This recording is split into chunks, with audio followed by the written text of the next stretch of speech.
move. There is a plea which has been made in the Supreme Court saying that the government is playing with the lives of people, but the Kerala government is unmoved. It seems that in the universe they inhabit, this kind of appeasement is more important, is given primacy over people's well-being and their very life.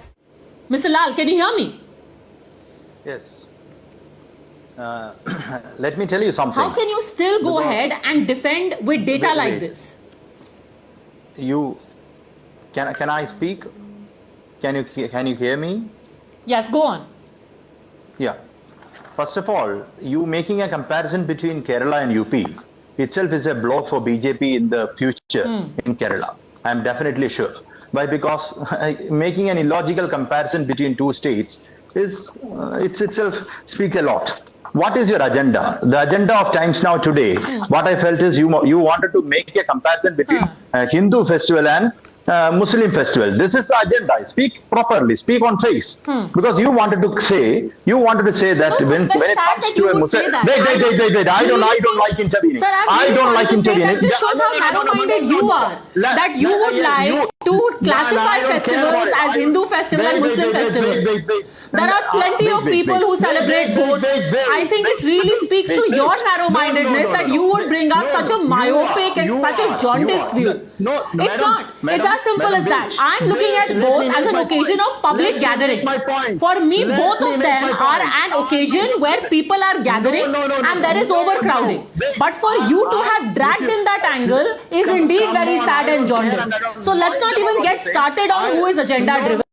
Please go on and talk about facts. Please do not worry about agendas because I think your agenda and your viewpoint is amply clear to everyone watching. Go on. Wait. No. This is a crystal You may not care, but I do care. I do care about what you are saying about me, and I certainly do not share your jaundiced view about how festivals should be categorized and celebrated. Please go on. I repeat, I don't care. Wait, I haven't made my first point. You should understand that I haven't made my first point. Because the earlier discussion you conducted with the other anchor was blatantly saying that. Because look at this festival and look at that festival and you speak about the appeasement. Sir, speak for myself. I speak for myself. Do you want to make a coherent point or do you want to do a post-mortem of who said what? You please respond to me. No. And you tell me, why is it that a state with 1,000 active cases is under scrutiny by everyone, and might I add, rightly so. Under the circumstances, I would not agree with a mass movement of people. However, it has been 5 minutes that you are yelling and arguing with me, but have not said a word about why people are allowed to congregate in the fashion that I am showing you is happening in Kozhikode and Malappuram. At least two places I am showing you. Why are you so impatient? Let me make my point. Because your narrative, your picture. No, I'm not impatient. I do not take the personal comments kindly. I'm not impatient in the least. I'm patient enough to give you the platform, but I'm not going to allow you to make personal comments about me. Make a factual point. I haven't made a single statement. Before that, another person wants to rebut. Isn't it? I am definitely repeating. I reiterate my point. Whether you throw me out or not, I don't care. I am saying you have an agenda. It's a split agenda. There's no doubt about it. Sir, you are itching for me to throw you out and you to pretend to be a martyr. I will do no such thing. But I'm going to stop you from making personal comments and I'm going to keep insisting that you come to the factual point. I'm sorry I'm not going to oblige you with this Zabardasti ka martyrdom. Please go on and make a factual point. Go on. I told you I'm going to make this narrative is He's got enough time. You change the number. He's got enough time. Look. Sir, a narrative has to be constructed. Narrative has to be constructed, and I really have to say again this very disrespectful othering of somebody by you people is extremely jaundiced, small-minded, and very, very pitiable. But anyhow, I think we have got enough time. If you had any factual intervention to make, you would have made it. But clearly, you have no such things at your disposal. Let me get in Srijit Panikkar also. He's not been able to make one solid Yeah, point. Srijit Panikkar, just a second. Srijit Panikkar, the argument being made is, and I again go back to that point, is that you cannot compare a 3-day relaxation, which is going to be monitored, to a mass movement of people across borders, which goes on for 2 weeks. How would you respond?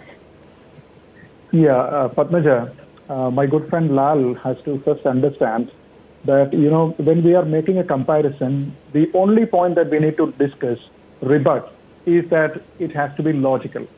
So the only point is whether the argument that Padmaja has made in her, introduction, whether it makes sense or not is the only question. But Lal was not addressing that point, and I have an objection there.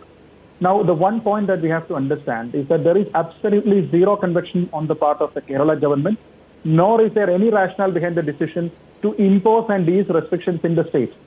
They do it almost at will. Now, the government, for all practical purposes, has been maintaining the view that the lockdown will help contain the spread. So it locked down the state until Thursday. Then it opened up the state for all communities for next 3 days. And after that, they are going to lock it down again. So what is the rationale behind it? What is the scientific approach that you're using for this? Now, based on the test positivity rate, you gave all the numbers. Based on the test positivity rate, Kerala is categorized into multiple zones. You have A, B, C, D, all these zones. D is the worst affected zone, where you have a 3-layer locking system. It is a triple lockdown area. Even the relaxations are given for those areas too. So I'm basically questioning the rationale for locking the state down for a period, opening it up for a community that is sizable. When you're actually making that comparison, you have to first understand that we are talking about relaxations for a community that is about 1 crore in size. And when you are actually easing relaxation, it is not just this particular community that goes for shopping. And that is what reflects of the images that you have shown of overcrowding at shops, even at roadside vendors. So I can only see religious appeasement here. Now, when the chief priest of the Syrian Malangara Church passed religious appeasement, and just by the way, since you are an expert on agendas, Mr. Lal, let me also ask you then, what is the agenda of the Indian Medical Association, which has said, and I quote, IMA is pained to see amidst the rise of cases and seropositivity, the Kerala government has issued an order to ease out lockdown, followed in the state on the pretext of religious gatherings. It is unwarranted, inappropriate at this time of medical emergency, when many northern states like Uttar Pradesh, J&K, Uttaranchal have stopped with a constructive sense of public safety, the traditional and popular pilgrimage yatras. It's an unfortunate thing that a learned state of Kerala has taken these retrograde decisions. I repeat, retrograde decisions. What might be their agenda, sir?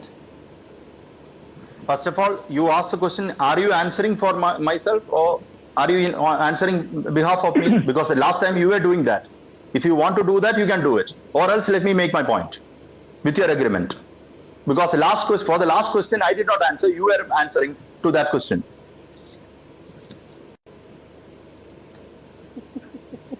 Let us come to a conclusion on that regard. Because last time you asked me a question and you answered it. I did not make a point. Before that, you went to I have just been waiting in silence. What is the IMA's agenda? My question, what is the IMA's agenda? You look at your screen, my dear. You look on your screen. That is crystal clear. Let me make the point. It's really unfortunate that the 58 people who died today weren't so confident about the level of confidence that you are exuding, sir. Because you say we are completely prepared, we are on top of our game, we've got everything under control, and yet here you are with 58 deaths in the last 24 hours and 1 lakh plus active cases as of today, contributing to more than half the number of positive cases that we have over the last week. So your confidence, charming as it is extremely misplaced going by the data. But I want